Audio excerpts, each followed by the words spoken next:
Hello student, this is BSc best online class. तो आज हम पढ़ेंगे बीएससी 5th सेमेस्टर की केमिस्ट्री की पेपर सेकंड की यूनिट सेकंड चल रही थी हमारी। इसमें लेक्चर सेकंड है, इसमें पढ़ेंगे homogeneous catalysis and heterogeneous catalysis, यानी समांगी उत्प्रेरण और विषमांगी उत्प्रेरण। तो ये क्या है, हमने पिछली वीडियो में उत्प्रेरण देखा, तो उसके प्रकार हैं ये दो प्रकार क्या होते हैं, होमोजीनस और हेटेरोजीनस, यानी समांगी और विषमांगी। तो पहले देख लेते हैं समांगी उत्प्रेरण होता क्या है, जिसे इंग्लिश में कहते हैं होमोजीनस कैटालाइसिस। तो इसमें देखते हैं क्या होता है, जब क्रिया कारक यानी रिएक्टेंट और उत्पाद यानी प्रोडक्ट, तो क्रिया कारक को इंग्लिश में कहते हैं रिएक्टेंट और उत्पाद को क्या कहते हैं, प्रोडक्ट। तो देखेंगे हम कि ये क्या क्या होते हैं, ठीक है। तथा उत्प्रेरक यानी कैटलिस्ट, जो मैंने पिछली वीडियो में बताया हुआ है आपको, ठीक है। तीनों की भौतिक अवस्था समान हो तो इसे समांगी उत्प्रेरण कहते हैं। तो इसमें क्या कहा है, जो इसका उदाहरण देख लेते हैं, जब इसे समझेंगे इसकी परिभाषा। तो क्या है, SO2 gas plus half O2 gas, NO gas और SO3 गैस। तो इसमें क्या है, जो इसमें क्या कहा है, जब अब क्रिया कारक यानी ये दोनों क्या है हमारे क्रिया कारक, यानी क्रिया में भाग ले रहे हैं ये, तो ये क्या हुए हमारे क्रिया कारक यानी रिएक्टेंट, ये दोनों हमारे हुए क्रिया कारक। तो देख लेते हैं उत्पाद क्या है, उत्पाद हमारा ये बना SO3, ठीक है, ये हमारा प्रोडक्ट।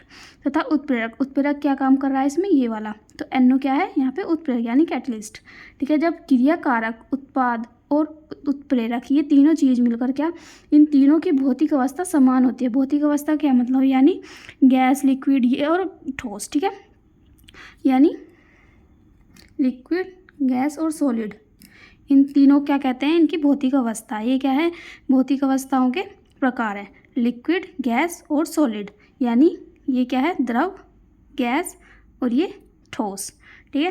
तो इसमें क्या है, तो इन तीनों की भौतिक अवस्था क्या होगी, समान होगी। तो इसी क्या कहेंगे हम, समांगी मिश्रण, समांगी उत्प्रेरण। तो ये अभिक्रिया समांगी उत्प्रेरण कहलाएगी, क्योंकि इसमें क्या है, ये हमारे अभिकारक, उत्पाद और ये हमारा क्या हुआ, उत्प्रेरक। तो इन तीनों की भौतिक अवस्था समान है, यानी ये तीनों क्या है, गैस है, ठीक है। तो ये क्या हुआ हमारा समांगी उत्प्रेरण। सेकंड एग्जांपल देख लेते हैं, C12H22O11, यानी ये क्या है, सुक्रोज प्लस H2O, तो ये क्या है, HCl, और ये C6H12O6 ग्लूकोज, और ये 6H12O6 ग्लूकोज। तो ये हमारे क्या है, ये है हमारा रिएक्टेंट और ये है हमारा प्रोडक्ट, और ये क्या है हमारे कैटलिस्ट, ठीक है। तो ये सारे क्या है, ये लिक्विड अवस्था में है, ठीक है, ये सारे क्या है, लिक्विड स्टेट में है। तो ये क्या हुआ हमारा, समांगी उत्प्रेरण हुआ। समझ में आया। तो दूसरा देख लेते हैं हम, विषमांगी उत्प्रेरण क्या होता है, यानी हेटेरोजीनस कैटालाइसिस। तो जब क्रिया कारक यानी रिएक्टेंट तथा उत्प्रेरक यानी कैटलिस्ट दोनों अलग अलग भौतिक अवस्था में होते हैं, तो इसे क्या कहते हैं, विषमांगी उत्प्रेरण कहलाता है। देखिए पहले इसे समझते हैं एग्जाम्पल से। तो ये क्या है, C यानी सॉलिड है, ये यानी कार्बन, और ये क्या है, O2 यानी गैस, ऑक्सीजन गैस, और इससे क्या बना, CO2 गैस, ठीक है। तो इसमें क्या हो रहा है, देखो ये सॉलिड है और ये गैस है, और क्या बना हमारा, गैस। तो ये किसकी उपस्थिति में होगा, Pt, यानी ये भी क्या है, सॉलिड।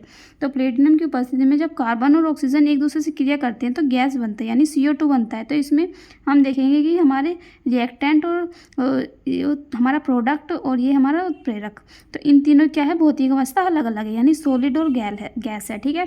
तो इसमें ये कहा है, जब अभिकारक और उत्प्रेरक यानी इन दोनों या तीनों की क्या होगी, भौतिक अवस्था अलग अलग होगी, इसे क्या कहेंगे, विषमांगी उत्प्रेरण। तो सेकेंड है इसमें H2C या डबल बॉन्ड CH2, तो ये क्या है हमारा, एल्कीन का फॉर्मूला है,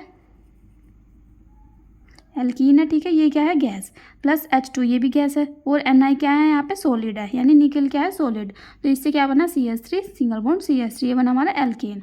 तो ये क्या है, सॉलिड और ये गैस, तो इनकी भौतिक अवस्था भिन्न भिन्न हो गई। तो ये क्या है, एक विषमांगी उत्प्रेरण है, ठीक है। ये एक वीडियो कंप्लीट हुई। अगर आपको इसकी PDF चाहिए तो हमारा टेलीग्राम चैनल ज्वाइन करें, इस पर आपको पूरे चैप्टर की PDF एक साथ मिल जाएगी, ठीक है। मैं जल्दी ही सारी चैप्टर की PDF उस पर अपलोड करने वाली हूँ, ठीक है।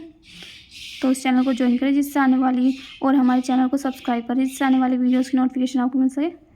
Thank you so much.